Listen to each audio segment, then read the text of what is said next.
खबर जो निष्पक्ष है, खबर जो निडर है, खबर जो उठाती है आपकी आवाज, खबर 7C, खबर जो सच है। नमस्कार, मैं अनुश्री, आप देख रहे हैं खबर 7C न्यूज चैनल। अतिक्रमण को लेकर पालिका सभासद ने लगाए पक्षपात के आरोप। मसूरी नगर पालिका सभासद और भाजपा नेत्री गीता कुमाई ने दर्जनों लोगों के साथ अधिशासी अधिकारी को घेराव में लिया और अतिक्रमण में लोगों के साथ पक्षपात करने का आरोप लगाया। आइए दिखाते हैं उत्तराखंड मसूरी से वीरेंद्र वर्मा की यह रिपोर्ट। मसूरी नगर पालिका सभासद और भाजपा नेत्री गीता कुमाई ने दर्जनों लोगों के साथ अधिशासी अधिकारी का घेराव किया और अतिक्रमण में लोगों के साथ पक्षपात करने का आरोप लगाया। इस दौरान उनकी पालिका के कर्मचारियों से तीखी नोकझोंक भी हुई। उन्होंने कहा कि नगर पालिका द्वारा अतिक्रमण हटाने के दौरान अपने चहेतों को बचाया जा रहा है और गरीब लोगों के साथ अन्याय हो रहा है। सभासद ने कहा कि कई लोग ऐसे भी हैं जिनके द्वारा नगर पालिका में किराया जमा किया जाता था, लेकिन नगर पालिका द्वारा प्रशासन को गुमराह किया जा रहा है और ऐसे लोगों के साथ भी अतिक्रमण की कार्रवाई हो रही है जिनके पास बरसों पुरानी किराए की रसीद है।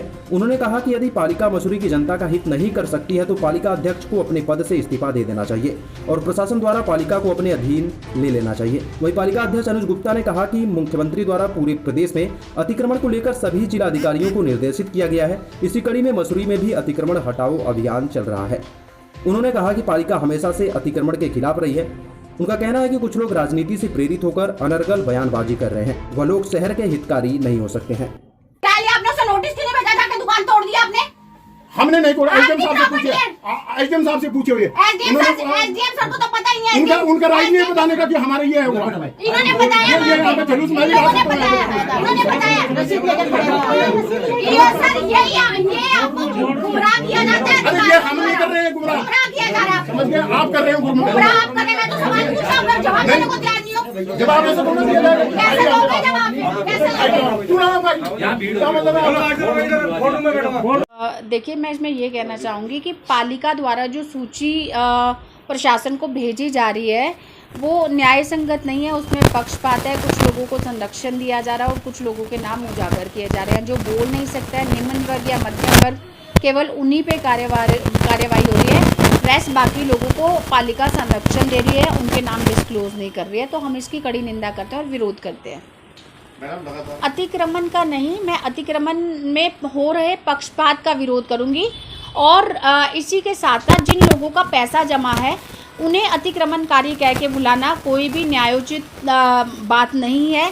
ऐसे मैंने इन लोगों को बोला, अगर आपके पैसे जमा है तो आप इन पे मानहानि का दावा कीजिए क्योंकि आप किराएदार थे, आप अतिक्रमणकारी नहीं हैं। तो किस तरीके से ये आपका अतिक्रमणकारी बोल के आपकी मानहानि को भी चोट पहुंचा रहे हैं और आपका जो जगह थी जो आपको प्रोवाइड किया गया था, जिसके लिए आप किराया देते थे, उसको तोड़ के ध्वस्त कर दिया गया, जो बिल्कुल गलत है। अधिशासी अधिकारी महोदय ने तुरंत डिपार्टमेंट के लोगों को बुलाया, लेकिन डिपार्टमेंट ने कोई इसमें अच्छे तरीके से कोई कार्रवाई नहीं की, ना जवाब दिया। उनसे कहा गया, मैंने उनसे कहा कि जब आप जाते हैं अतिक्रमण ड्राइव पे तो क्या आपके पास नक्शा है, क्या आप एक स्केल लेके जाते हैं, आप लोगों को बताते हैं? आपने तो लोगों को पालिका में बुला रखा है कि आप अपने कागज़ दिखाइए। अगर आप अतिक्रमण ड्राइव पे जा रहे हैं तो डॉक्यूमेंट्स आपके पास होने चाहिए कि ये पालिका की भूमि है। इनके पास कोई डॉक्यूमेंट नहीं है कि पालिका की भूमि का है। कल ही एक प्रकरण ऐसा हुआ था कंपनी गार्डन में, इन्होंने कहा PWD और NH की जगह और इन्होंने वहाँ पे निशान लगा दिया। महिला ने वो खोखा खुद तोड़ा डर के मारे कि जैसे बिल्लू वाल्मीकि को ले गए थे मुझे ना ले जाए। लेकिन आज वहाँ पे एक प्राइवेट व्यक्ति ने अपना निर्माण कर दिया, उसने कहा ये मेरी प्राइवेट संपत्ति है, जिससे साफ जाहिर होता है कि पालिका को पता ही नहीं है कि भूमि कहाँ पे है। बस वो चल पड़े हैं ड्राइव में कि एक ड्राइव करनी है और दिखाना है हम अतिक्रमण हटा रहे हैं, लेकिन जानकारी उनको बिल्कुल भी नहीं है। अगर माननीय मुख्यमंत्री जी ने आदेश किया है या फिर न्याय का कोई आदेश है, उसका पालन होना चाहिए, उसमें पक्षपात नहीं होना चाहिए। माननीय मुख्यमंत्री जी आके नहीं देखेंगे कि अतिक्रमण कहाँ पे है। उसके लिए पालिका को जनप्रतिनिधियों को चुन के भेजा गया है। उनका फर्ज बनता है कि वो सही तरीके से पारदर्शिता के साथ एक सूची बना के दे, ना कि ऐसा भेदभाव करें। जिनका किराया जमा है वो एक सूचना बना के दे। मेरा पद बहुत छोटा है, लेकिन मुझे लगता है कि पालिका अध्यक्ष और अधिशासी अधिकारी महोदय का इसमें एक दायित्व बनता था कि वो प्रशासन के साथ कोऑर्डिनेट करते, उनसे समय मांगते और उनसे ये कहते कि हमें 15 दिन का समय दिया जाए, हम इसमें सहयोग करेंगे और हम आपको व्यवस्था करके देते। ये पहल पालिका को करनी चाहिए थी। आपको लगता है सरकार दबाव में चला रही पालिका के? मुझे ऐसा लगता है कि अगर जैसा कि आपने अभी सवाल करा था कि माननीय मुख्यमंत्री, हम सभी को पता है माननीय मुख्यमंत्री जी के प्रशासन के निर्देशों पे आज ये अतिक्रमण अभियान पूरे शहर में और पूरे प्रदेश में ये चल रहा है। और निश्चित तौर पर क्योंकि जब किसी चीज़ की अति हो जाती है, बहुत सारे किसी चीज़ की सुंदरता ख़राब होने लगती है, तो ऐसी कार्रवाई प्रशासन को करने का मजबूरन एक स्टेप उठाना पड़ता है। और हम देख रहे थे कि अतिक्रमण काफ़ी ज़्यादा मसूरी के अंदर बढ़ गया था, जगह जगह खोखे गड़ गए थे, मैगी पॉइंट्स बन गए थे और सार्वजनिक जगहों पे कब्जे होने लग गए थे। और उसके मद्देनज़र प्रशासन ने ये स्टेप लिया है। नगर पालिका तो एक कार्रवाई का माध्यम है और मुझे लगता है जो ये रसीदें पूर्व में जो या पूर्व अध्यक्षों द्वारा काटी गई, ये केवल एक जनता को बेवकूफ़ बनाने के लिए काटी गई है।